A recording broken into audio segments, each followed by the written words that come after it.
Seja muito bem-vindos ao Mesa de Debates. Aqui quem está falando é o Guilherme e vamos dar continuidade aqui à nossa programação da semana, trazendo aqui debates, conversas, reflexões que precisam ser feitos aí perante a nossa né, conjuntura política, seja conjuntura nacional e também conjuntura internacional, né?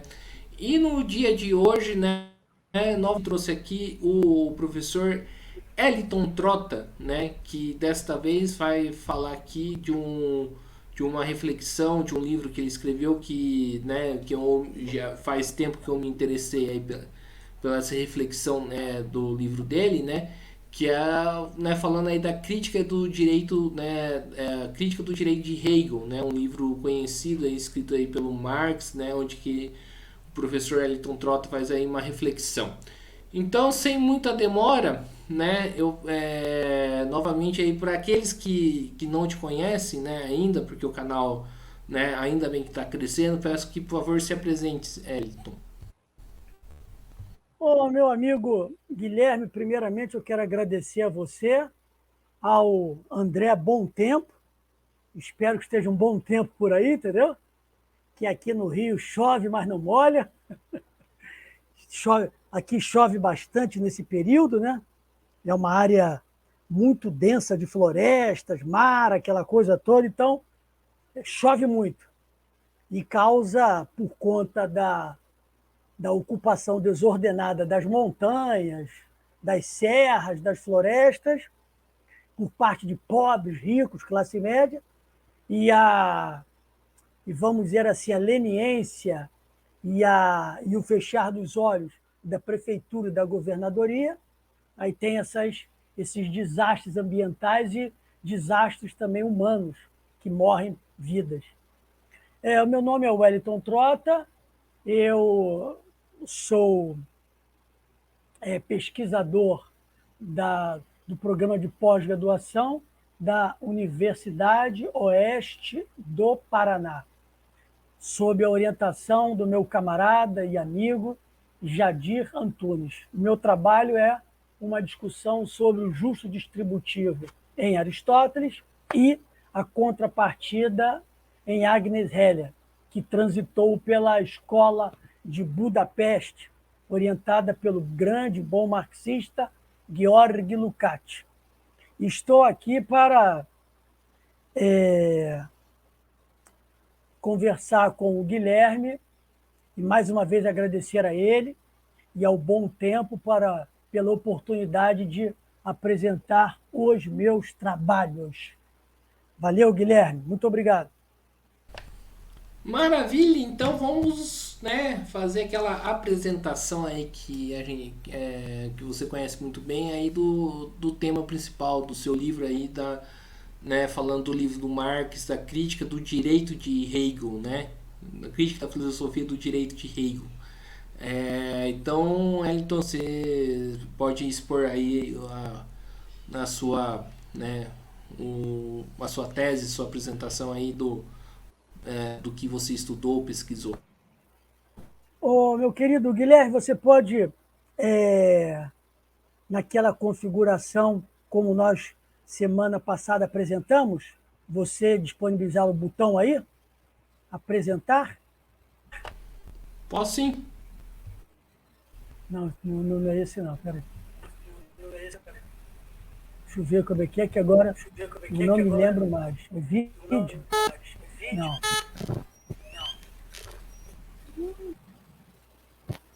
Peraí, acho que é arquivo, slide.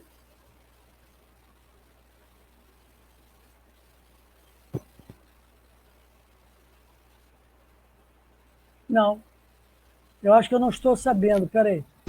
Apresentação. Ah, compartilhar a tela. Compartilhar a tela. Você tem que fechar o teu. Você tem que Você tem que fechar o fechar teu. o teu microfone, o Guilherme, porque está dando retorno aqui no meu.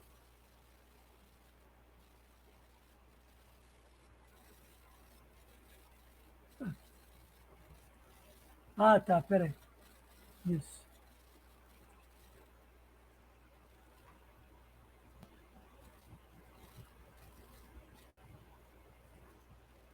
Opa, beleza.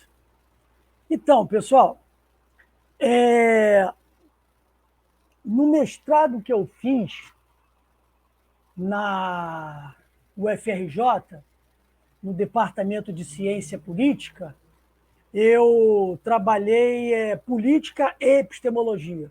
Vocês sabem que, grosso modo, epistemologia pode ser um campo da filosofia ou um campo da ciência que tem por preocupação a pergunta: o que é ciência? O que é conhecimento científico? Quais são os fundamentos da ciência? Para que serve a ciência? Qual é a finalidade da ciência? No que consiste a ciência? Então, a minha área de concentração era política e epistemologia. Nesse sentido, eu procurei trabalhar em que momento Marx ele tem uma clivagem do ponto de vista do percurso, do percurso histórico, filosófico que ele marca na sua existência como um pensador político, um pensador social e, mais tarde, um pensador voltado para aquilo que depois vai se chamar economia. Claro que Marx não é um historiador de ofício, Marx não é um economista de ofício, Marx não é um cientista político de ofício, Marx não é um cientista social de ofício. Marx é um indivíduo da jurisprudência, que a formação inicial dele é em jurisprudência, e depois ele vai fazer um doutorado em filosofia na Universidade de Iena. Ele se forma em jurisprudência na Universidade de Berlim, em 41, 42, e em 42 ele defende a sua tese de doutorado, que, salvo engano, é uma comparação entre o sistema de Demócrito com o sistema de Epicuro, dois grandes filósofos. Demócrito, erroneamente, chamado de pré-socrático, e Epicuro, mais erroneamente, chamado de helenista. Por quê?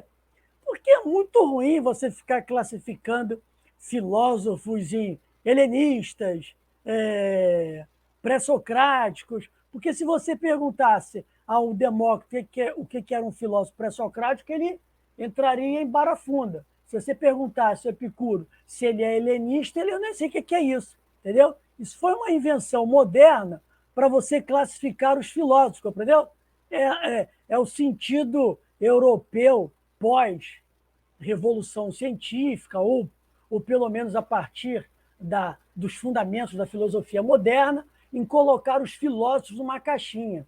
Filósofo não cabe em caixinha. O que cabe em caixinha é alfinete, palito, pasta de dente, faca, colher, né? Filósofo não.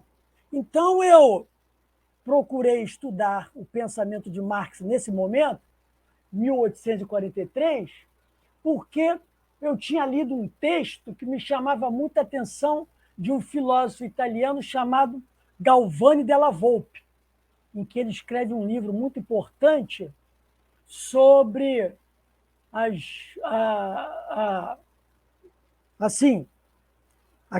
o problema democrático, o problema epistemológico, a partir de Jean-Jacques Rousseau e a chegada em Karl Marx. Galvani della Volpe é um marxista, um comunista muito importante dentro do cenário filosófico, político, historicista ou histórico na Itália. E o Galvani della Volpe me dá a seguinte pista: qual é? É que Marx, naquele momento, ele faz um giro muito importante. Qual é o giro? Se o Hegel trabalha no campo da história, do ponto de vista idealista, Marx vai trabalhar a história do ponto de vista do materialismo, ou pelo menos da materialidade dos indivíduos concretos, das relações concretas, do mundo não só da produção econômica, mas de tudo aquilo que os indivíduos produzem, quer a produção material, quer a produção de ideias, quer a produção de sentimentos, etc, etc. Então, se o Hegel está na perspectiva de uma filosofia idealista, Marx está pensando a realidade a partir de uma filosofia em que o cerne é o materialismo. Ainda não é o materialismo histórico, porque o materialismo histórico é um processo que se inicia, obviamente, em 1843, com este texto aqui. Deixa eu ver se eu encontro. Não, espera aí. Está aqui, ó. Esse texto aqui. Karl Marx. Deixa eu pegar aqui melhor para vocês verem o rosto de Marx, inclusive, porque está um pouquinho desfocado esse PDF. Então está aqui, ó. Karl Marx, Crítica da Filosofia do Direito de Hegel. Esse texto, Crítica da Filosofia do Direito de Hegel, ele é um texto que o Marx escreve em 1843 sob forma de um rascunho. Rascunho não, de um fichamento. Um fichamento e, ao mesmo tempo, com exaustivos comentários. Não sobre o livro inteiro do Hegel, mas sobre aquela parte que ele se debruça, que é a questão do Estado, que interessa para ele naquele momento, 1843. Então, o meu trabalho ele tem um título que é este daqui, ó, Gênese do pensamento político de Marx a partir da crítica da filosofia do direito de Hegel em 1843. Prestem bem atenção, prestem atenção, camaradas. Acontece o seguinte: tem um filósofo francês chamado Louis Althusser que ele diz que a produção do Marx ela tem uma clivagem em 1845, 1846, com o escrito chamado A Ideologia Alemã, que o Marx faz parceria com Engels. Nesse texto, o Marx deixa de ser idealista, segundo Althusser, e, a partir da crítica da filosofia, a partir da ideologia alemã, Marx vai se filiar à corrente que ele, Engels, inaugura, que é do materialismo histórico, ou seja, não é o materialismo vulgar dos filósofos franceses do século XVIII, início do século XIX, mas é um materialismo que tem como premissa o palco da história. Por quê? Porque Marx e Engels entendem, na ideologia alemã, que a história é a grande ciência, ou seja, a história é aquela ciência capaz de deslindar, capaz de não interpretar, isso é importante, capaz de explicar os fenômenos históricos por conta da análise das condições objetivas dos indivíduos e das contradições próprias das relações sociais e das ações dos indivíduos e como os indivíduos pensam, como os indivíduos agem e como os indivíduos resolvem os problemas materiais de suas respectivas existências. Não só no plano individual, também como no plano social e, sobretudo, no campo político. Então, tomando essa ideia de Althusser, de jovem Marx e Marx maduro, pós a ideologia alemã, que também não foi publicada em vida, salvo engano, ela só foi publicada nos anos 30, lá em Moscou, como a crítica da filosofia do direito do Hegel, foi publicada também em Moscou em 1926. Mas vejamos aqui. Está me ouvindo bem, Guilherme? Está me ouvindo bem? Tá? Porque esse negócio aqui não está prendendo. Então, toda hora ele solta. Mas vamos lá. Então, voltando. No meu entendimento, Marx, como todos os grandes filósofos, eles têm momentos de rupturas. O que isso significa dizer? Como eles estudam permanentemente, como esses filósofos estão investigando permanentemente, esses filósofos, eles sempre fazem autocrítica das suas formas de pensar. Esses mesmos filósofos, ao fazerem as suas respectivas autocríticas, eles estão fazendo rupturas com suas próprias formas de pensar. Então, se nós pegarmos uma linha histórica na progressividade do pensamento de Marx, nós vamos encontrar diversas rupturas. Se Althusser encontrou uma ruptura em 1846, eu vou me dar o direito de dizer que ele errou porque teve uma ruptura anterior. Qual é? A de 1843, que Marx começa a vislumbrar o comunismo, Marx começa a vislumbrar as condições materiais de existência, Marx começa a vislumbrar um interesse geral, nesse caso, ele está pautado pelas leituras que ele faz das obras dos grandes filósofos franceses, sobretudo Jean-Jacques Rousseau, que, embora não sendo francês suíço, mas ele está naquela influência e na linha do pensamento político, do pensamento material, do pensamento materialista francês. Então, pode-se dizer que a crítica da filosofia do direito de Hegel, de Karl Marx, que foi escrita em 1843, mas somente publicado em 1926, é uma obra fundamental porque Marx ele deixa bem claro, é um acerto de contas não só com Hegel, mas o início de um acerto de contas com os hegelianos de esquerda.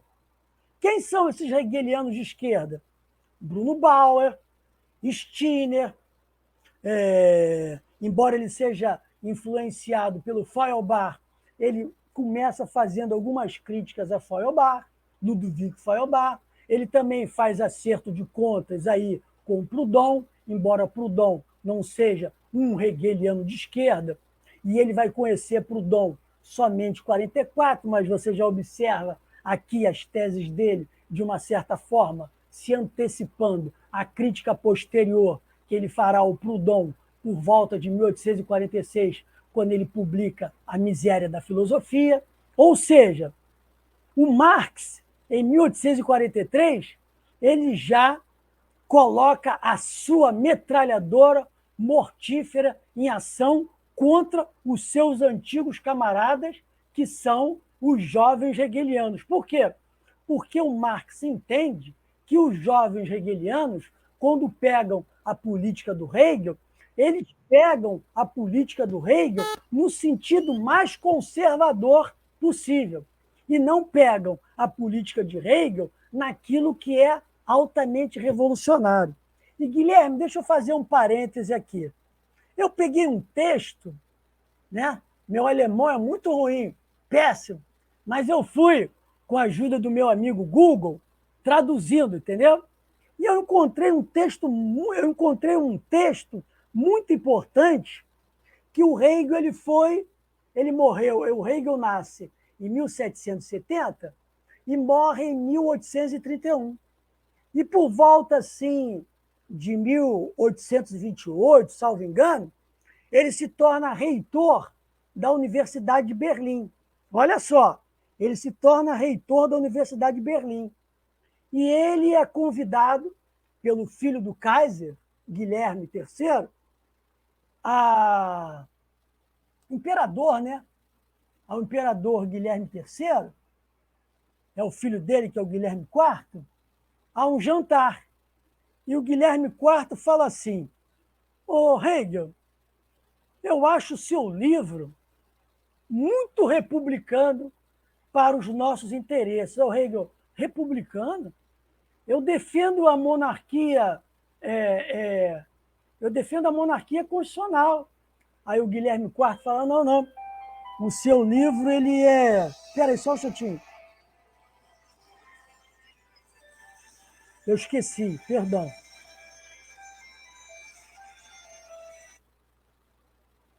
O seu livro, ele é republicano, eu Hegel? Não. Eu defendo a monarquia constitucional. Eu, inclusive, defendo a ideia de que não existe três poderes, o que existe são funções substanciais. Quais essas funções substanciais? Primeiro, o imperador como representante do poder soberano. Depois, o poder governativo, que é o que nós chamamos de poder administrativo, que é o executivo. E depois, o poder legislativo, que é o elo entre a sociedade civil e o Estado. E o Kaiser fala, e o futuro Kaiser, Guilherme IV, fala, mas eu ainda considero um livro republicano. Isso é muito interessante. Por quê? Porque o Marx considera a filosofia do direito de Hegel, deixa eu pegar aqui, deixa eu mostrar as traduções para vocês. Aqui, ó. Essa é uma tradução portuguesa. Essa daqui é a versão brasileira da tradução portuguesa. E esta daqui é a melhor tradução que eu conheço. Porque não só traduz o texto de Hegel, como também traduz os adendos que os alunos de Hegel colocam a partir das lições do Hegel em sala de aula. Ou seja, o Hegel levava o seu livro, tá certo? Lia o seu livro em sala de aula e depois comentava. E os alunos anotavam os comentários. Então, quando Hegel morreu, foi publicada uma filosofia do direito de Hegel com os adendos desses alunos sobre os adendos dos alunos a partir das lições que Hegel ditava, complementando o pensamento dele, exposto no livro Filosofia do Direito, ou melhor, Princípios da Filosofia do Direito. Então, o Marx considerava muitas passagens desse livro como uma obra conservadora, ao passo que os conservadores prussianos achavam que o livro Princípios da Filosofia do Direito, de Hegel, era um livro republicano e altamente explosivo e revolucionário. E Guilherme, quando o Kaiser, esse Guilherme IV, que tinha feito essa observação ao Hegel 28, em 1843, quando assume o poder com a morte do pai dele, Guilherme III, a primeira coisa que ele faz é banir todos os hegelianos da Universidade de Berlim e chama para ser professor de filosofia e se torna futuro reitor um grande filósofo, mas adversário de Hegel, que é Schelling, que fora colega de Hegel na Universidade de Iena, mas vai se tornar vamos dizer assim, um contendedor das ideias de Hegel a partir de 1807, com a publicação por parte de Hegel da Fenomenologia do Espírito. Então, voltando aqui para Marx, é muito interessante, né? Por quê? Porque isso aqui é importante anotar. Marx não chama Hegel totalmente de conservador, mas ele diz que há passagens na filosofia do direito em que ele encontra uma série de elementos conservadores que essa série de elementos justifica o poder do imperador e o poder da monarquia prussiana. Ora, uma coisa que talvez Marx soubesse ou deveria saber. Em 1821, com a publicação da Filosofia do Direito de Hegel, esse livro só foi possível ser publicado por conta do chanceler alemão Heisenberg, que foi um grande protetor de Hegel e chama Hegel e convence o Kaiser de que Hegel deveria ser professor da Universidade de Berlim. Por quê? Porque esse Rosenberg, salvo engano, ele queria ter ao lado dele o melhor da inteligência alemã, porque em 1822 havia um projeto de instituir uma monarquia constitucional com a edição de uma Constituição escrita à la Constituição da Córcega de 1755 e a Constituição estadunidense de 1787. Ou seja, a inteligência liberal prussiana queria uma Constituição. E o grande teórico dessa Constituição seria, obviamente, Hegel. Mas, para azar da burguesia prussiana e dessa inteligência liberalizante prussiana ou não prussiana, mas que estava na Universidade de Berlim, esse Heisenberg ou Rosenberg vem a falecer em 1822 e, com a morte dele, o projeto de instituir uma monarquia constitucional com a aquiescência de Guilherme III vai por água abaixo. Então, esse livro, Filosofia do Direito de Hegel, ele deve ser estudado, deve ser pesquisado, deve ser analisado à luz de um debate filosófico, político, teórico, histórico, jurídico, econômico da Prússia em torno dos anos 10 para os anos 20. Porque se você pega um livro e desloca ele do seu tempo, da sua concretude, o que resta são idealizações. Não sei se eu estou sendo claro, Guilherme. Você, quando vai estudar uma determinada teoria, um determinado teórico, um determinado livro, uma determinada obra, você tem que mergulhar no tempo em que esse autor está vivendo para poder entender qual o diálogo que ele está travando e com quem que ele está travando, por que ele está travando e quais as consequências desses diálogos travados. Então, à luz do velho Marx, esse livro, Filosofia do Direito de Hegel, tem elementos extremamente conservadores. Todavia, na perspectiva dos conservadores, a Filosofia do Direito é um livro altamente explosivo. Entendeu? Então, a Filosofia do Direito de Hegel, no meu entendimento, não é um livro propriamente sobre assim o direito positivo.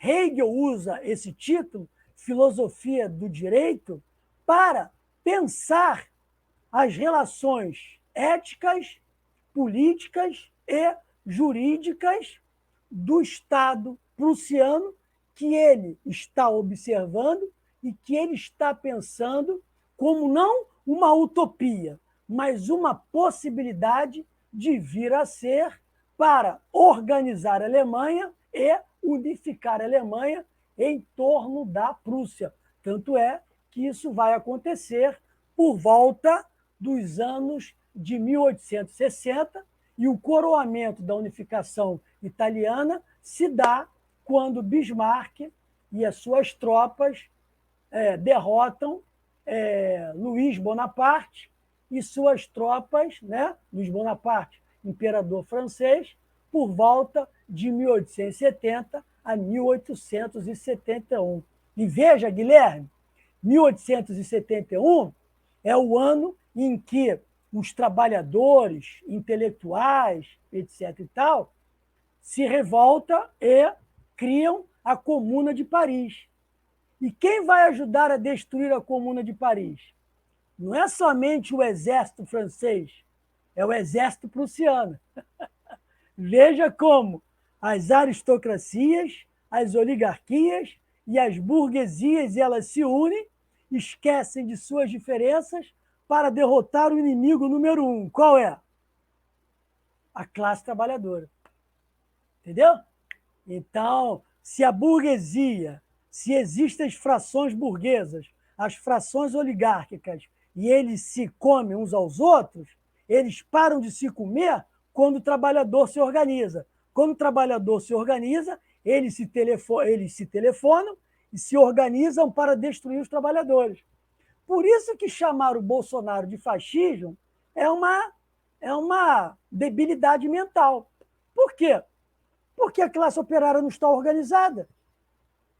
Como é que você vai criar o fascismo numa sociedade que a classe operária está desorganizada, está acéfala? Entendeu? O que o Bolsonaro é, como representante do Rio de Janeiro, ele é um anárquico-capitalista.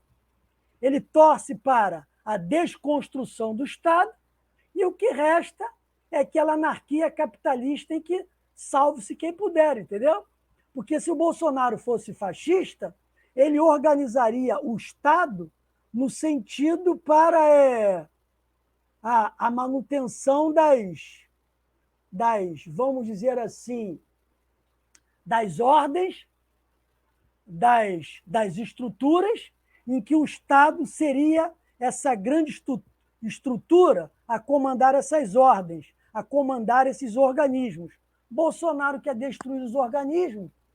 Uma coisa que nós devemos entender, o fascismo ele só existe, ele só passa a existir quando a classe operária causa medo à burguesia.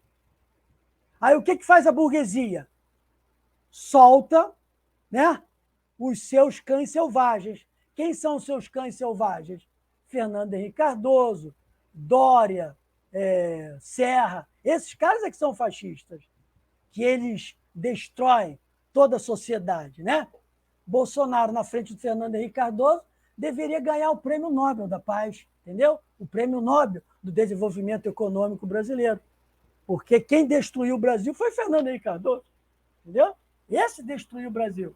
Porque esse, inclusive, quando se despede do Senado para tomar posse como presidente, ele fala, eu vim para destruir a Era Vargas. Entendeu? E agora o PT vem restaurar a Era Vargas. Veja como a história é cínica, né?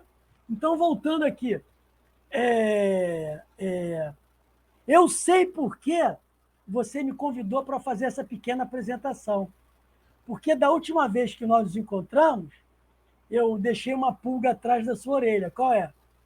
Que tudo que está aí, pelo menos no Brasil e na Europa, não é o Estado social-democrata, é um Estado hegeliano. O que é o Estado hegeliano? É um Estado forte, presente e capaz de organizar a sociedade, que foi aquilo que eles chamam de revolução ou de renovação conservadora, tipo Carlos Nelson Coutinho, José Paulo Neto, que é a revolução impressa por Getúlio em 1930, que tem como o seu horizonte o Otto von Bismarck, que é o grande chanceler alemão dos anos 50, 60 e 70, que faz toda a revolução industrial na Alemanha do ponto de vista, vamos dizer assim, na visão burguesa, autoritária. Entendeu? Na visão burguesa, autoritária. Mas se você pegar a classe operária, eles não acham nada de autoritário. Porque esse autoritarismo é que coloca a classe operária como um sujeito da história. Uma coisa que é muito importante se dizer, que o Karl Marx, embora, do ponto de vista formal, ele tenha sido expulso da Alemanha, ele visita a Alemanha uma ou duas vezes com a aquiescência do Bismarck. Por quê?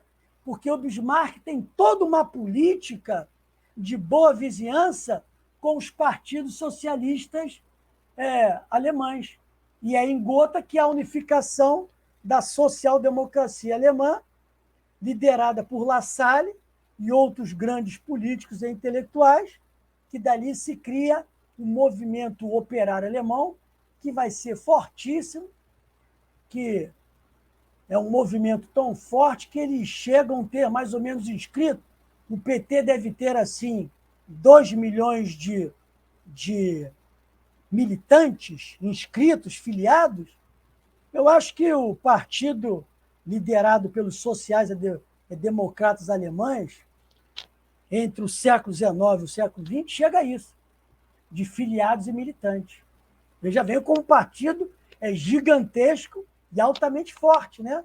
Isso tudo é política de Bismarck, que procura uma classe operária forte, aliada à burguesia, para fazer uma revolução industrial. Entendeu? É isso que, de uma certa forma, o nosso Getúlio Vargas faz no Brasil nos anos 30 e 40. Aí você vê os trotskistas mal informados, mal intencionados, os stalinistas tapados, chamarem o Getúlio Vargas de fascista. Getúlio Vargas não era fascista. Getúlio Vargas era um misto de Saint-Simoniano,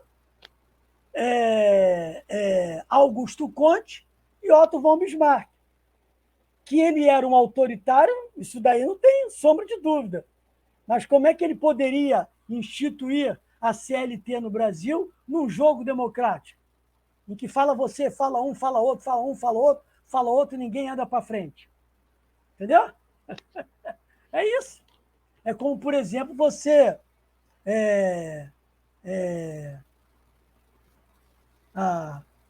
vamos dizer assim, as medidas tomadas pelos comissários do povo, liderados por Lenin.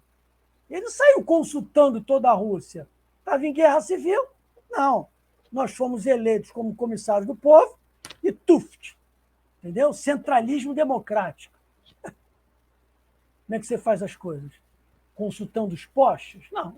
Tem que ter uma vanguarda, né, revolucionária para poder colocar as medidas que são de interesses da classe operária.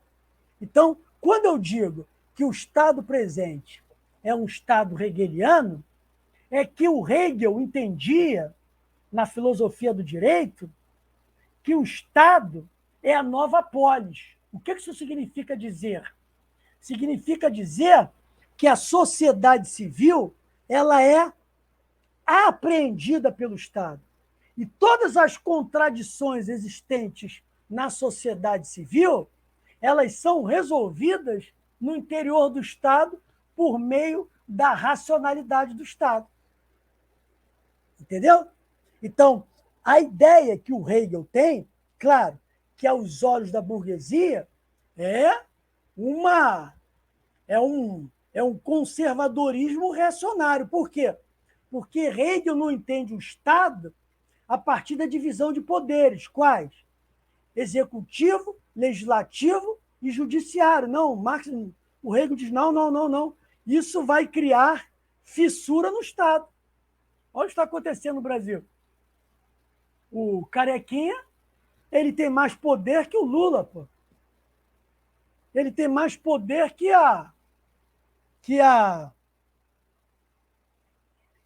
o Congresso Nacional. Como é que o Supremo Tribunal Federal pode ser uma casa revisora da Constituição? Como é que o Supremo Tribunal Federal pode ser um órgão capaz de dizer que uma lei é inconstitucional? Ele pode até existir vamos dizer assim, uma instância jurídica que diga, essa lei ela é inconstitucional por isso, por isso. Então, eu aconselho que o Congresso Nacional refaça essa lei a partir disso, entendeu? O Supremo Tribunal como órgão consultor, não como órgão de decisão, porque quem foi eleito para legislar foi o Congresso Nacional. e não o Supremo Tribunal Federal. Por quê? Porque os membros do Supremo Tribunal Federal são escolhidos pelo presidente da República e chancelados ou não pelos senadores. Aí você pode pensar, isso é democrático. Não. Entre a indicação do presidente e o chancelamento do Senado Federal, tem um lobby do proponente ministro do Supremo, que ele, antes de ser sabatinado pelos membros do Supremo, ele vai conversar com todos os membros do Supremo. Que absurdo é esse? É como se, por exemplo, numa prova, para eu ser professor da USP, eu converso com os membros da banca. Olha, o que vai cair na prova, hein? O que vocês vão perguntar? Por que você quer saber? Que eu quero estudar o que você vai perguntar para eu saber o que eu tenho que responder. Aí eu passo nessa prova tranquilo. Você está entendendo? Fora os acordos políticos que tem lá. Ô, Guilherme, você tem um problema no Supremo Tribunal Federal, não tem? Vota em mim com aquele problema, né? Fux, carioca. Só pode ser carioca para denegrir a ideia do carioca, né? Diz que eu mato no peito, resolvo os problemas. Aí, ele não matou no peito porque a bola bateu na cabeça dele e a peruca saiu, entendeu? Caiu. Então, o que acontece? Ele usa peruquinha. Esses caras denigrem o Rio de Janeiro, entendeu? Então, o que acontece? O Supremo Tribunal Federal, como poder judiciário, na concepção de Hegel, não é um poder. É um serviço público prestado por juízes e diretamente ligado ao corpo do imperador. Por quê? Porque o imperador é o homem da soberania, é aquele que dá o sentido de soberania ao Estado. Hegel está errado quanto a isso? A crítica de Marx é consistente? Mas o Marx não faz uma crítica ao Hegel quando o Hegel diz que o poder judiciário, na concepção de Montesquieu, está equivocado. Porque na concepção de Hegel, o poder judiciário não é um poder judiciário, é um corpo de magistrados, que tem a função de julgar com base na lei. Somente isso. Entendeu? Não tem essa ideia de corrigir, né, os poderes. Quais são os poderes? O soberano, o executivo e o legislativo. Entendeu? Mas como o Rui Barbosa compra essa ideia da Suprema Corte como Supremo Tribunal Federal, dá ao Supremo Tribunal Federal, a 11, 15 ou 20 ministros, a competência do Supremo Tribunal Federal dizer o que é constitucional ou inconstitucional. Não.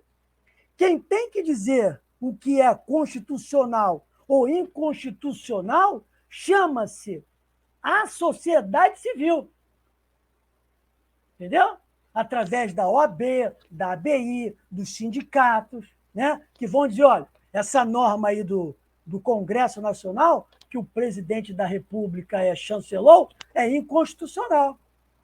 Entendeu? Então, vamos pedir ao Supremo ou qualquer outro órgão que analise e diga quais são os pontos falhos. É um órgão consultor, assim como o TCU, Tribunal de Contas da União, que é um órgão do Congresso Nacional, é apenas consultor, não decisório do ponto de vista constitucional, não decisório.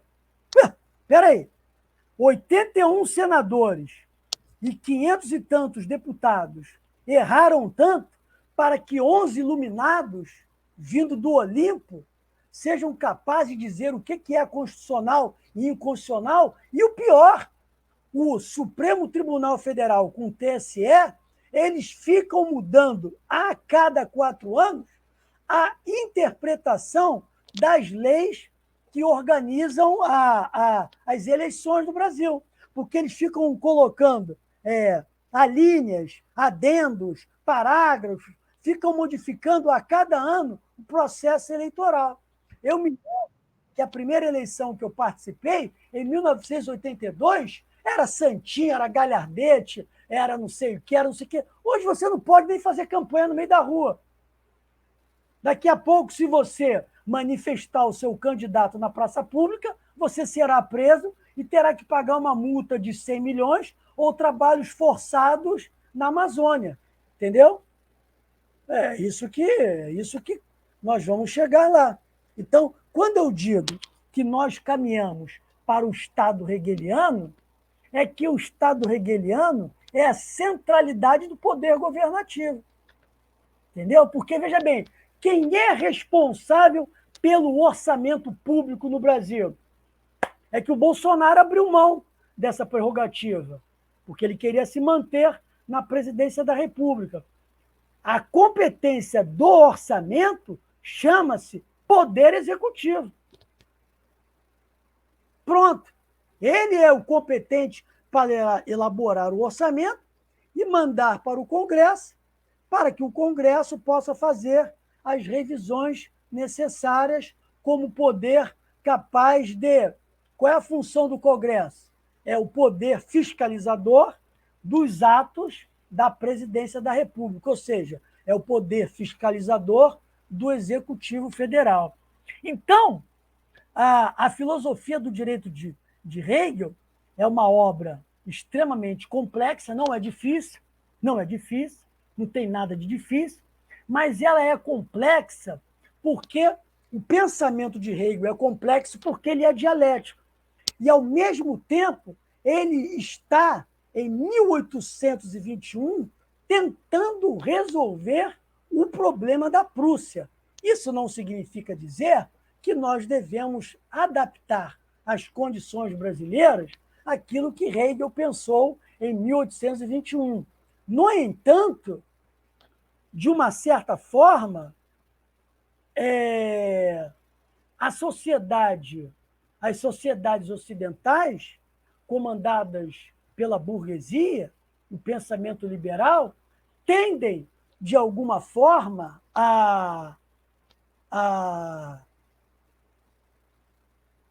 vamos dizer assim, a instituir lentamente um Estado de natureza hegeliana. Mas, agora aqui é que vem a contradição, mas, ao mesmo tempo, alguns elementos burgueses, observando isso, já começam a pensar no Brasil que a diminuição dos poderes da presidência da República é instituir um semi-parlamentarismo. Por quê?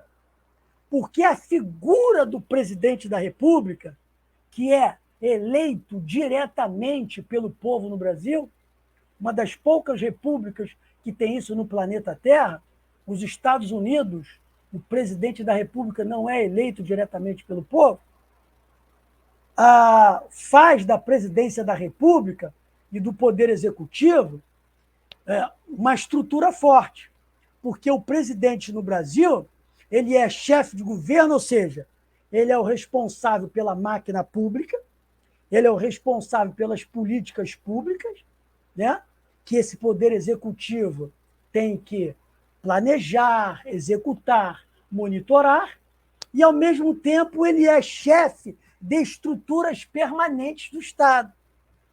Ele é que indica os generais, ele que indica os membros do Supremo Tribunal Federal, dos superiores tribunais federais, Tribunal Federal de Justiça, Tribunal Superior do Trabalho, Tribunal Superior Eleitoral, Tribunal Superior Militar e assim por diante. Ele que indica o Procurador-Geral da República, o Controlador-Geral da República, ele é que indica os almirantes, os brigadeiros, né? O presidente, ele que indica o chanceler, ele que traça as linhas das políticas externas do Brasil, com base no artigo 4º da Constituição do Brasil, que ele tem os princípios que a política externa brasileira deve se submeter.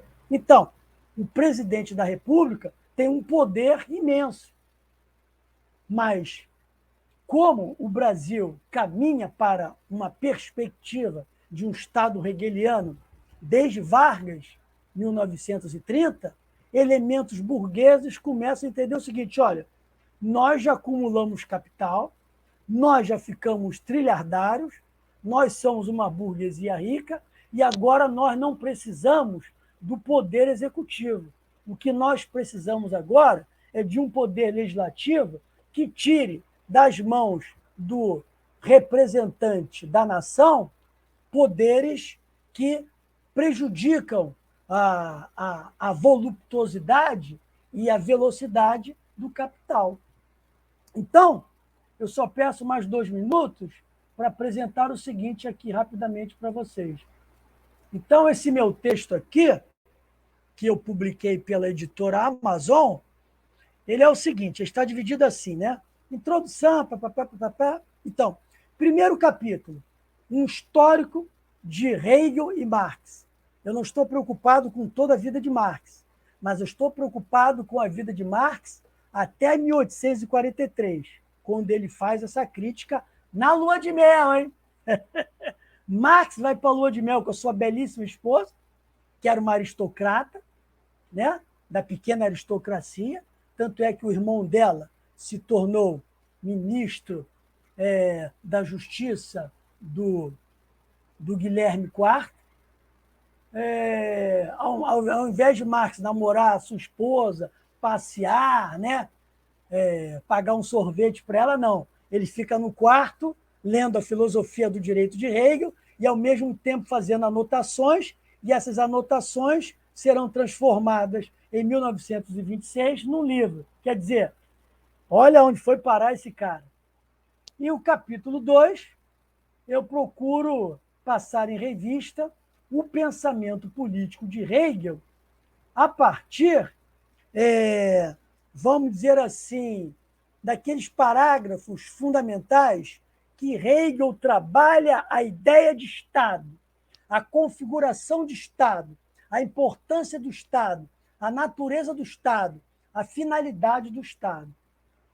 O capítulo 3 é Marx e a crítica ao idealismo hegeliano, em que ele, se apropriando de Feuerbach e segundo Galvão Della Volpe, ele faz um giro do filosófico especulativo para o filosófico histórico, ou seja, para o filosófico materialista. Isso é segundo Galvão Della Volpe. E o 4º capítulo é o pensamento político de Marx na crítica de 1843, em que eu procuro pegar do Marx os elementos fundamentais da crítica que ele faz a Hegel e coloco e faço toda uma digressão que aqui começa o pensamento político de Marx. Ou seja, o pensamento político de Marx é, primeiramente, uma crítica ao pensamento político de Hegel. Mas isso não quer dizer que Marx se para. Quando Marx se autoexila na França, quando as portas da universidade estão fechadas para ele e a Prússia, né, o governo prussiano, fecha o jornal, a Gazeta Renana, ele vai para a França. E lá ele descortina, porque ele conhece o Engels e começa a ler autores que ele conhecia de nome, mas não conhecia em loco, como Condorcet, Audebert, Destouches de Tracy, Louis Jacot, Jean-Jacques Rousseau, Diderot, d'Alembert, né? Restite de La Breton, Proudhon, muitos autores que são autores que nós podemos chamar de materialistas. Por quê? Porque são autores que não trabalham com a ideia de metafísica, como algo, vamos dizer assim, porque Hegel, na sua filosofia, ele diz que o ser está apreendido pelo pensamento. Deixa eu tentar explicar aqui para vocês. Para Hegel, este teclado, ele é abstrato. Por quê? Porque existem muitos teclados. O teclado verdadeiro é aquele que está na ideia. Entendeu? Que é o teclado universal. Por isso que o Engels, naquele livro dele, Dialética da Natureza, ele diz o seguinte, olha, Hegel, quando escreve os seus livros, ele está em estado febril, ele está com febre, 40 graus, porque ele delira. E quando a gente começa a ler os textos dele, nossos cabelos ficam em pé. A gente não entende o que ele está querendo dizer. Olha, ele diz uma coisa, olha, ele diz outra, sabe? Ele parece uma espécie de Getúlio e Lula. Inventaram o tango, uma hora para cá, outra hora para lá, uma hora para cá, outra hora para lá, e você fica tonto, né? Você fica como se você estivesse assistindo um ping-pong, sabe o que é? Tac, tac, tac, e a bola não para. Então, o Marx diz para o Hegel, não. O Hegel, ele parte do abstrato, vai para o concreto e depois volta para o abstrato. O Marx, não.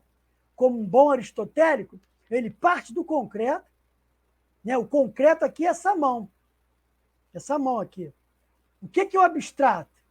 É eu cortar a mão no meu pensamento para eu estudar essa mão isolada. Depois eu jogo essa mão no concreto, ou seja, no meu braço. Então eu vou ver a função da mão depois que eu estudei a anatomia da mão. Entende? Então, a crítica que o Marx faz ao Hegel é que o Hegel ele inverte as relações, ou seja, o Estado para Hegel é sujeito e a sociedade civil é predicado. Marx diz, não. Quem é sujeito da história é a sociedade civil. O Estado ele é um predicado porque ele é resultado dos interesses da sociedade civil. Entende? Então, Marx talvez seja o primeiro grande filósofo, e quem fala isso não é nenhum marxista, é o Jean Calvez, que foi um grande teólogo, foi um grande historiador, um grande pensador, que era jesuíta. E ao dizer que Marx é o grande teórico da democracia do século XIX. Por quê? Porque quando Marx faz a crítica à filosofia do direito de Hegel, ele estabelece as bases do pensamento democrático. O que é as bases do pensamento democrático? É a sociedade civil que deve, através de seus diversos meandros, dizer como o Estado deve ser. Entendeu? Então, isso é muito importante. Nesse sentido, eu sou contrário a Althusser, porque em 1843, se Althusser está certo na ruptura de 46, tem também a ruptura de 43, como tem as outras rupturas no pensamento de Marx. Então é isso, Guilherme. Grosso modo, a filosofia do direito de Hegel é um livro que eu posso chamar de ético-político-jurídico. Por quê? Porque ele tem reflexões importantes sobre questões éticas, políticas e jurídicas acerca da sociedade civil no pensamento de Hegel e como o Estado vem para dirimir os conflitos próprios, que ele vai chamar de guerra de todos contra todos existentes na sociedade civil. Os indivíduos perdem as suas respectivas individualidades no Estado hegeliano? Não. O que eles ganham? O sentido de liberdade e o sentido de igualdade, porque só o Estado é capaz, pelo plano da justiça e da coercitividade por meio da lei, estabelecer o quê? Estabelecer os princípios que vão nortear a liberdade dos cidadãos e a relação de igualdade entre os cidadãos. E antes que alguém faça uma confusão, Hegel não entendia igualdade como os liberais entendem. Por quê? Porque os liberais entendem que igualdade é sinônimo de, vamos dizer assim, que igualdade é... Veja bem, O antônimo de igualdade é desigualdade. Para os liberais, o contrário de igualdade é diferença. Não, não. O contrário de diferença é semelhança.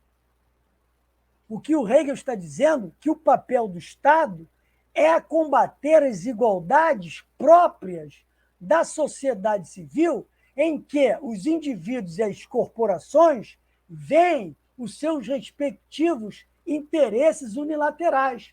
E o Estado não. O Estado tem a natureza de ver os interesses indivíduos dentro do marco da sociabilidade e ver os interesses sociais no marco da individualidade dos indivíduos. Tá certo? Então, isso daí é muito importante. Tá legal?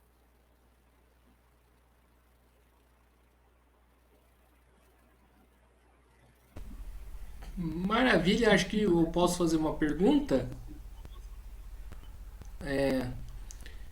Ô, Elton, você falou daí do, né, do Estado hegeliano, né, citando aqui a questão do Brasil, né, que a burguesia brasileira tenta um Estado hegeliano desde a era Vargas. O que segurou, né, para que o Brasil se tornasse um Estado hegeliano? E se o componente crise econômica, né, contribui para que a burguesia queira, né, com mais força esse Estado?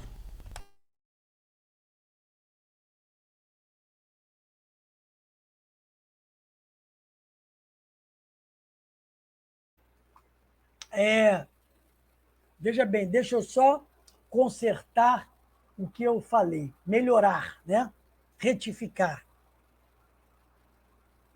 O Estado hegeliano, de alguma forma, ele começou a ser implantado no Brasil a partir de 1930.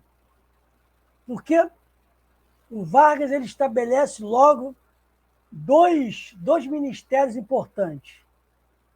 O Ministério da Saúde e Educação e o Ministério da Indústria, Comércio e do Trabalho, em que, no Ministério do Trabalho, existirá um juiz togado e vogais, em que um vogal representa os empresários e um outro vogal representa os trabalhadores.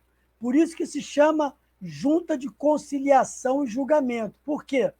Porque o juiz togado ele é auxiliado pelos representantes, pelo representante dos trabalhadores e dos industriais, do patronato. Então, você observa ali uma mistura de pensamento saint-simoniano, uma mistura de pensamento kantiano e uma mistura de pensamento hegeliano. Por quê? Porque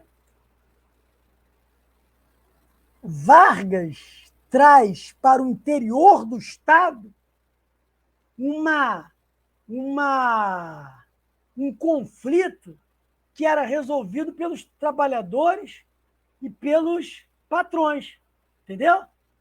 Então, Vargas estabelece normas, está dizendo, não, agora tem essas leis aqui, e o trabalhador que se sentir aviltado diante do empregador, ele pode mover uma ação contra o empregador, que não precisa ser quando for despedido. Ele pode mover uma ação contra o trabalhador trabalhando na empresa e prescindindo do advogado. Não sei se vocês sabem disso. O projeto, o momento inicial, o trabalhador não tinha advogado. Ele mesmo podia fazer a petição. O advogado entra na história porque a maioria dos trabalhadores não conhece, né, as tecnicalidades das normas e as pegadinhas existentes nas normas jurídicas. Então, é por isso que é bom ter advogado. Agora, o que fez a burguesia mudar no decurso do tempo e tentar, por diversas vezes, 1861, 1992, 93, 1992, com o plebiscito de volta da monarquia à república, parlamento ou presidencialismo, e agora essa história de semipresidencialismo. Porque a burguesia, Guilherme, já acumulou os capitais que ela considera já acumulados. O que ela pretende agora é o quê? O que ela pretende agora é destruir o Estado como elemento fiscalizador e se apropriar das empresas que o Estado construiu com o dinheiro dos contribuintes. Não sei se eu estou sendo claro quanto a isso. Por exemplo, vou pegar aqui o Rio de Janeiro. A Light, que é uma empresa distribuidora de energia, era canadense. Depois foi estatizada. Depois foi privatizada. Depois o Geisel chega ao poder. Chega à presidência da República em 74. Ele estatiza aquela porcaria de novo. Aí depois o governo FHC junto com o governador do Rio, Marcelo Alencar, privatiza a Light. Cara, a Light, ela só presta bons serviços aos bairros como você conhece, né? Existe o menino do Rio e existe o garotão de Ipanema. Você é o garotão de Ipanema. Você sabe porque você passou um tempo aqui em Ipanema. Então, Ipanema não é um bairro bonito? É um bairro bonito, é um bairro maravilhoso, limpo, né? Cartão postal no Rio de Janeiro, né? Copacabana tem mais fama, mas Ipanema é mais bonito, é mais sofisticado, não tem fios nos postes da rua, os fios são subterrâneos, o metrô é todo de mármore de Carrara.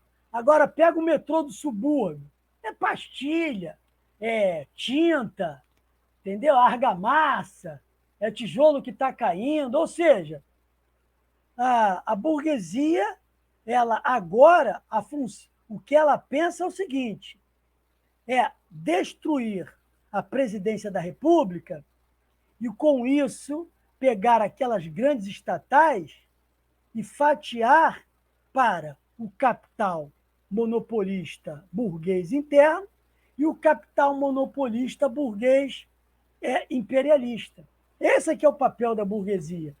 E, com isso, ela quer enfraquecer o poder executivo, porque o poder executivo, mais ou menos, Guilherme, ele representa os anseios nacionais.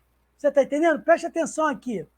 Você pega um bom deputado estadual do PT, que é o Quinalha, que é de São Paulo, não é isso? Que geralmente se chama de Chinalha, né? Chinaglia, que é um coroa.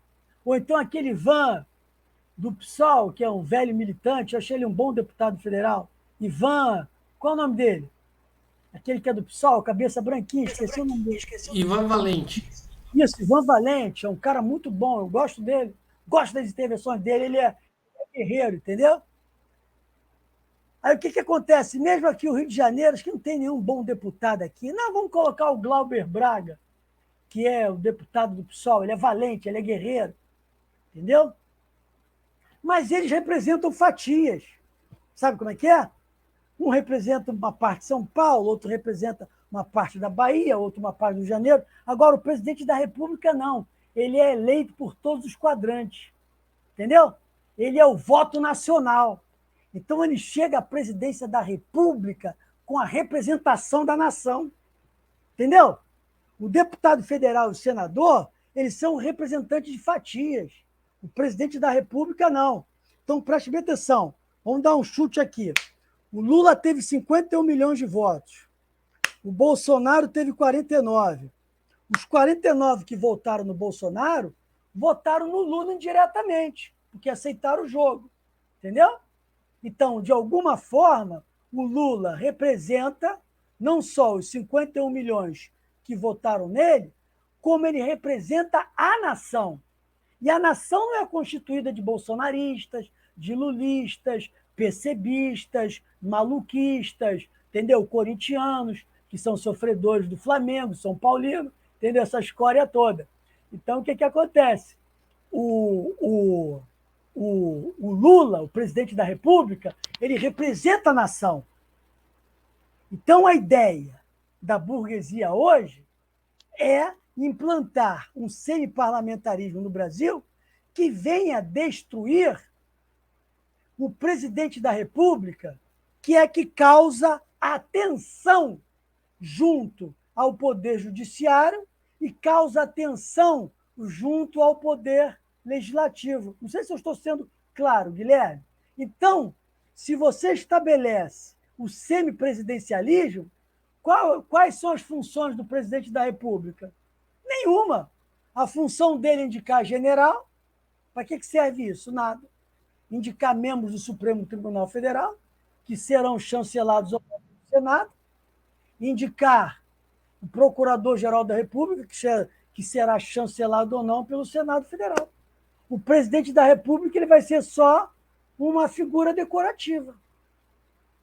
Compreendeu? Não sei se estou sendo claro quanto a isso. Então, o que eles tentam fazer é destruir a figura do presidente da República, que mais ou menos eles encarnam a figura de Vargas. É aquele cara que faz, vamos dizer assim, um malabarismo político no sentido de levar em conta os interesses da nação contra os interesses atomizados da burguesia. Entendeu? Porque a burguesia ela não analisa a sociedade como uma classe em bloco. Ela tem na sociedade, ela vê a sociedade como uma classe em que, no interior dela, há disputas, entendeu? A burguesia financeira, a burguesia industrial, a burguesia importadora, a burguesia agrária, entendeu? E outras burguesias. Eu volto a dizer, essas burguesias só se unem quando o trabalhador está organizado ou quando vai receber um tiro de misericórdia. Aí o que ela faz? Ela se une às burguesias imperialistas para dar os golpes de 46, 51, 54, 61, 64, 76, 79, 80, 86, né? Porque a posse do Sarney é inconstitucional, deveria se chamar uma nova eleição, entendeu? Depois tem outro golpe em 1986, que é o Plano Cruzado, que vai dar a maioria do Congresso regular e o Congresso Constituinte para o PMDB e o PFL.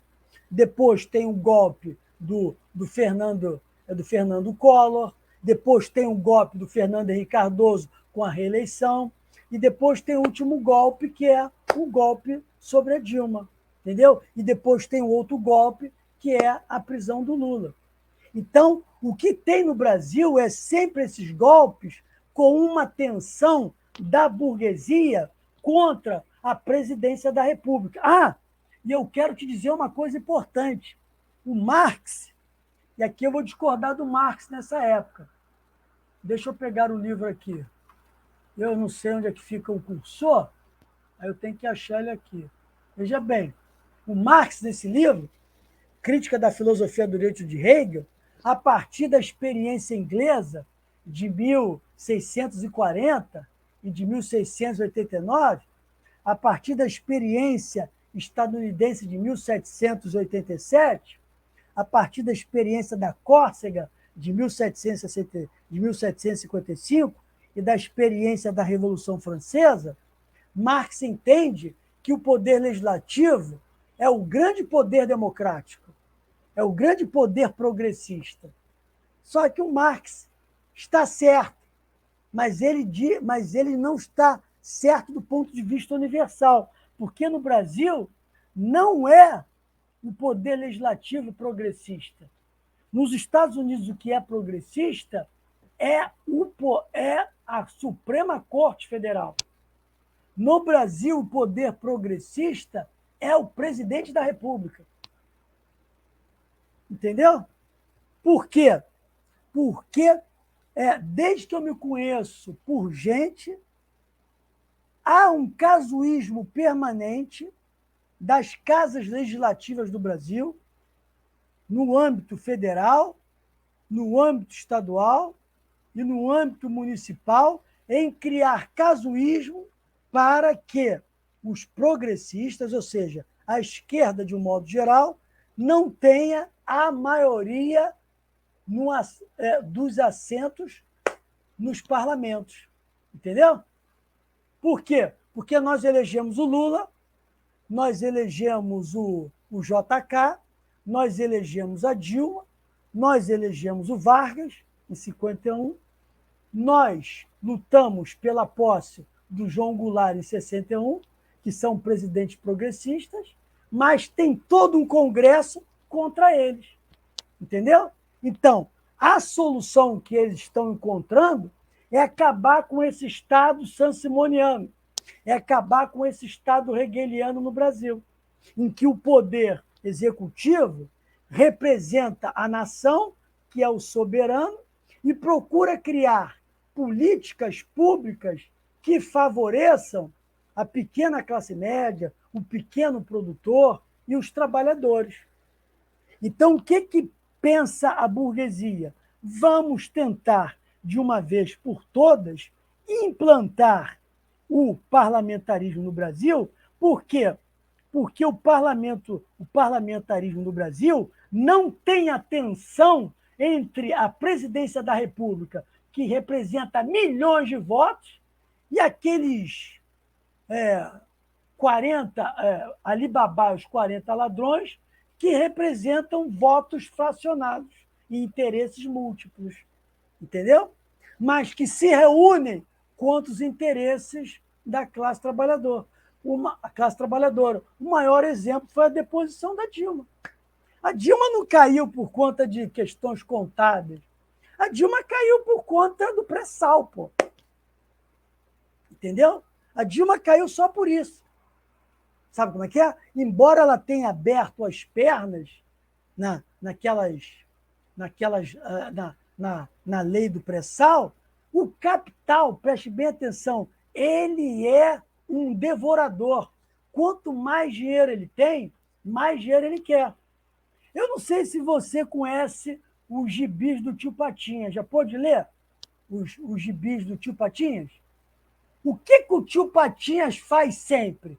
Mergulha nas suas moedas de ouro. O que a burguesia faz é isso. Eles são psicopatas. Entendeu? Porque preste bem atenção aqui, olha só. Os aristocratas não eram assim. Os aristocratas sustentavam literatos, pintores, entendeu? Escultores. Só você pegar a Renascença italiana, pegar os grandes pintores alemães, franceses, holandeses, ingleses, todos eles são sustentados pela aristocracia.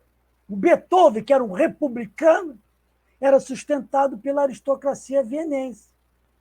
E o Beethoven era tão canalha que ele mandou uma carta para os aristocratas que sustentavam ele, dizendo que ele ia para a Itália, serviu Napoleão Bonaparte.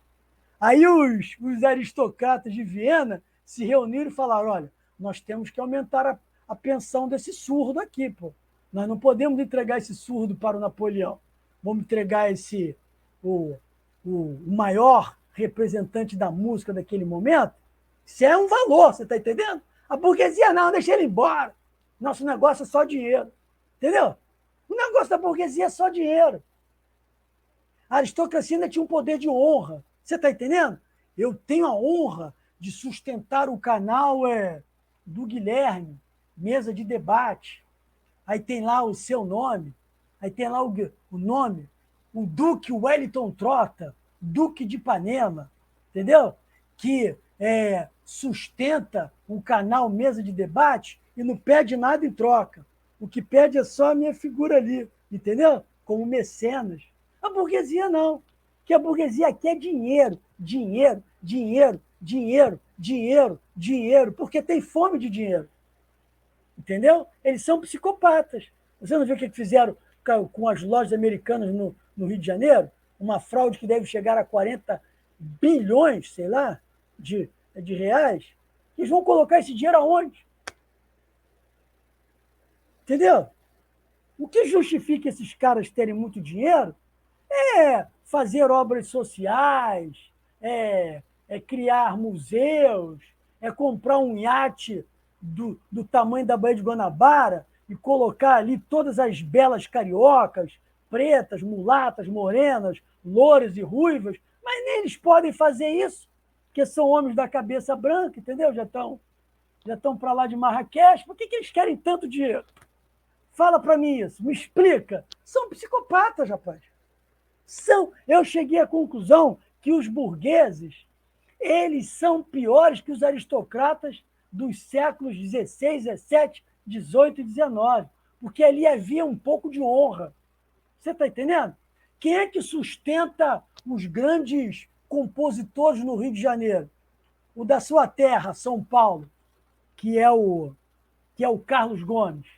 Ele é sustentado por Dom Pedro II, pelo bolso de Dom Pedro II.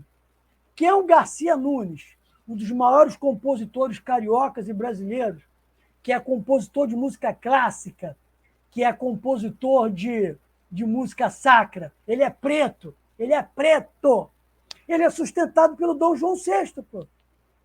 Entendeu? E toda aquela aristocracia lusitana aqui, que sustenta o negão. Agora, pergunta se algum burguês sustenta algum grande compositor, algum grande literato. Não, porque o mercado é que vai sustentar esses caras. Entendeu? Claro que tem o Chico Buarque que é rico, mas tem um monte de compositor que ficou no meio do caminho, como Geraldo Vandré, Torquato Neto, entendeu? Melchior, que não foram absorvidos pelo mercado, que não encontraram espaço na burguesia porque suas músicas eram antiburguesas. Não sei se estou sendo claro quanto a isso.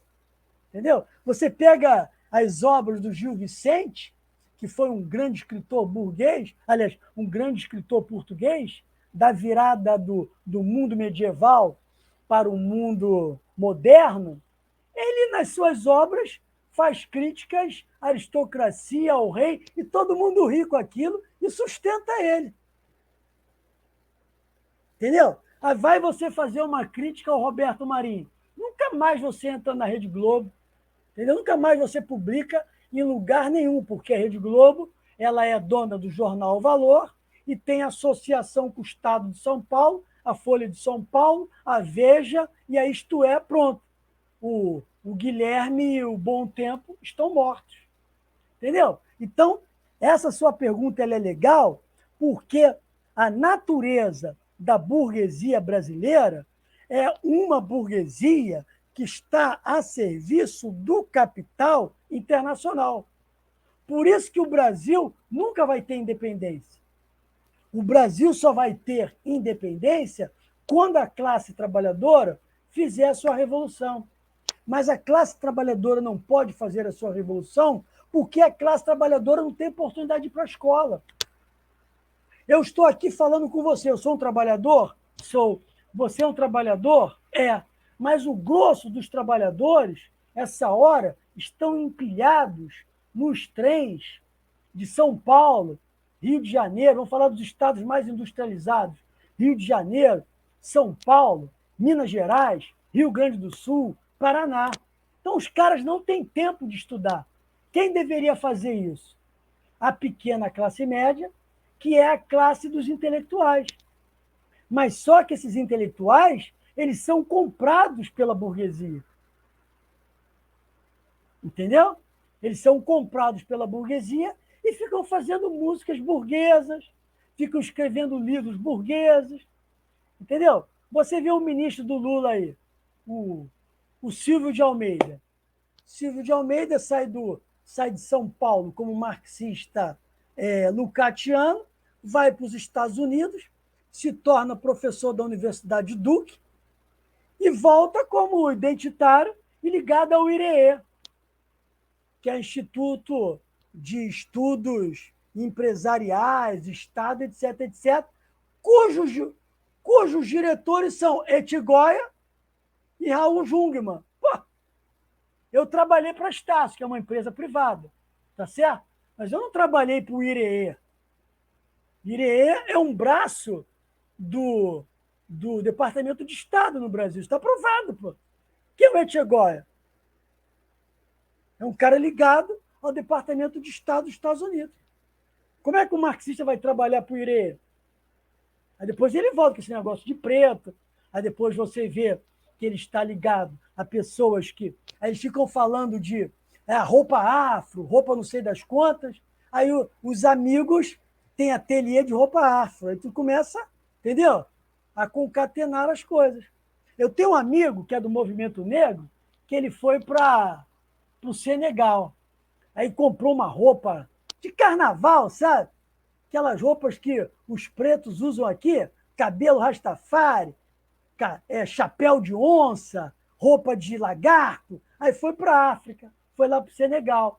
Quando ele chegou lá, ele encontrou lá pessoas de terno, de calça jeans, de camiseta, de camisa de manga comprida. Ele se sentiu um palhaço. Ele falou, pô, estou na época errada aqui, eu tenho que voltar para o Rio de Janeiro para desfilar no São Bódromo, entendeu? Ele virou um palhaço. Compreendeu? É isso? Eles são os identitários. Então, para terminar aqui a sua pergunta, a burguesia ela tende a destruir a presidência da República, e esse Estado hegeliano, que a presidência da República é o poder, porque foi a presidência da República que construiu essa maravilha. Vargas, Juscelino Kubitschek e a ditadura militar. Entendeu? Furnas, ditadura militar. Ponte Rio-Niterói, ditadura militar. Hidrelétrica de Itaipu, Itaipu, né? Ditadura militar. Essas obras fundamentais de telefonia, eletrificação do Brasil, isso tudo foi ditadura militar. Essa obra equivocada, mas que foi feita, de interligar o Brasil via estradas, que começa com toda a força em Juscelino Kubitschek e vai até o Ernesto Geisel, isso não foi feito mais por ninguém. Entendeu? Aí eu pergunto a você, Guilherme, qual é a grande obra do Sarney para cá? Uma grande obra. Não tem. Claro que o Lula fez muita coisa importante, mas nada de uma dimensão homérica dos governos militares, do governo Vargas, do JK. Entendeu quanto a isso? Por quê? Qual é a questão que está por detrás disso? É que o Congresso Nacional impede a presidência da República de administrar esse Estado hegeliano. Entendeu? Porque o Marx não conhece ou não conheceu a dinâmica das sociedades latino-americanas, em que o presidente da República, ele sendo eleito diretamente pelo povo, ele tem força política para ir contra essa atomização que é própria do poder legislativo. Entendeu quanto a isso? Então, agora eles querem dar o tiro de misericórdia. Qual é? Tuft. Acabar com o poder executivo e dar o poder executivo algumas funções que não mexam na administração da economia. A primeira coisa feita foi o quê? A independência do Banco Central. Compreendeu quanto a isso? Nem nos Estados Unidos tem autonomia do Ministério Público Federal. Isso não existe, pô. Aí vem o bocó do Lula, né? E da Dilma não. Tem a lista tríplice e eu vou nomear aquele que tirou em primeiro lugar, que foi eleito pelos procuradores. Pô, aí o Temer entrou e deu uma aula de Maquiavel. O que foi? Não, eu vou colocar a Raquel Dog. Não Dodge, Raquel Dog, né? Raquel Cachorro. Por quê? Ela vai representar os meus interesses. Lembra da live que você patrocinou, em que eu estive conversando com o Breno e conversando com o professor Tonê? O Lula pode ser alijado do poder a qualquer momento. Entendeu? Porque o Temer é que lançou essa ideia de o semipresidencialismo. O que é o semipresidencialismo? Quem vai cuidar da economia é o Congresso. E o presidente da República fica lá fazendo aquelas palhaçadas de nomear pessoas que vão exercer cargos depois que o parlamento sancionar ou não. Compreendeu, Guilherme, o que eu estou querendo dizer? Eu estou sendo claro quanto a isso? Então, a burguesia agora falou, não, agora que o Estado já foi montado para os nossos interesses, vamos privatizar essas grandes empresas, porque, na época, os nossos avós não tinham dinheiro para criar essas grandes empresas, como Siderúrgica Nacional, a indústria de álcalis, FNME, Fábrica Nacional de Motores, siderurgias, entendeu? Hidrelétricas, termoelétricas, usinas hidrelétricas, usinas nucleares. Isso tudo foi feito pelo dinheiro do povo, entendeu? Isso tudo foi feito pelo poder executivo. Mal ou bem foi feito. Então, agora, a burguesia olhando isso, porque se você pegar, já que você é paulista, pegue a Fiesp. Todos os grandes empresários da Fiesp são netos daqueles caras que fundaram a Fiesp na década de 30. Não estou dizendo aquele que é o presidente, não, que é aquele que é o cara que fica colocando terror lá, o SCAF, que esse é duro. Isso é duro. Eu estou dizendo os empresários como a família Antônio Hermílio de Moraes, a família Safra, entendeu? A família Mato, que é dono de uma série de coisas, a família Marinho, esses caras aqui comandam o Brasil, entendeu? A família Frias, a família Mesquita, sabe como é que é? Esses caras aqui comandam o Brasil. Então, esses caras agora estão decidindo criar um Estado liberal, totalmente, tirando da presidência da República a capacidade de tensionar contra eles. Só isso.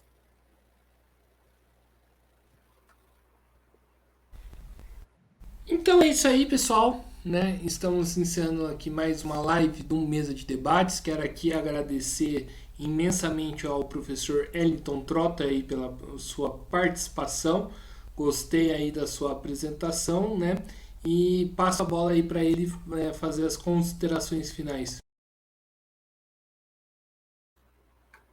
Olha, quero agradecer aos coordenadores e editores da mesa de debate, né? Um debate de tudo um pouco, que é o camarada paulista carioca Guilherme e o camarada Bom Tempo, né? Que abrem as portas para eu apresentar as minhas maluquices aqui. Eu agradeço imensamente a vocês. Espero que eu vou lançar o próximo livro, que é o Pensamento de Rui Barbosa, e que agora eu quero me dedicar só ao pensamento brasileiro. Chega de estudar esses caras, porque esses caras são importantes, entendeu, Guilherme? Mas se nós não estudarmos os nossos autores, nós não entendemos a nós mesmos e essa arapuca em que nós estamos envolvidos. Claro que estudar Marx, estudar Hegel, estudar Aristóteles, estudar todos os filósofos,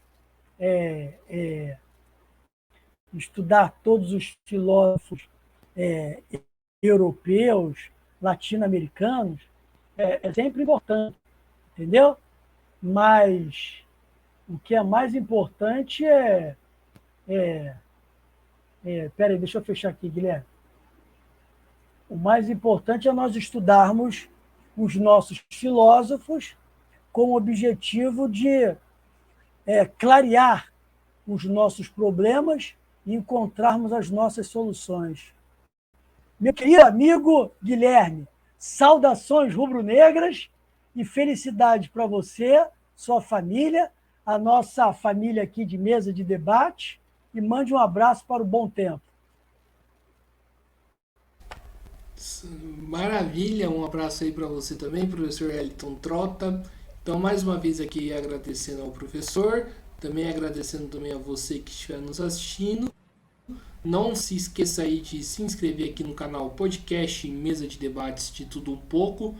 Curta, compartilhe e acompanhe, curta, compartilhe e comente nesta live e outras também lives, matérias, né, programas que, né, a nossa equipe aqui do Mesa de Debates apresenta, né? Também curta a nossa página do Facebook, Podcast Mesa de Debates de Tudo Um Pouco, e siga a gente no Instagram, Mesa de Debates. Então é isso aí, pessoal, né, da minha parte por hoje é só, né? Então forte abraço aí a todo mundo e fui!